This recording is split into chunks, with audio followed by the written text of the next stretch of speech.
In this video, we show how to replace the OCP in a PowerEdge M7725. Before working inside your system, read through and follow the safety guidelines to protect your system from potential damage and ensure your personal safety.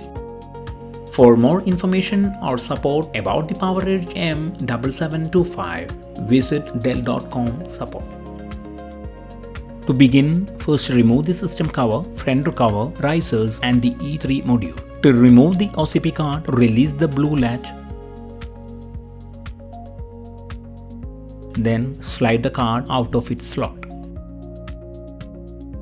To install the OCP card, align the card with the slot and slide it in until it's fully seated.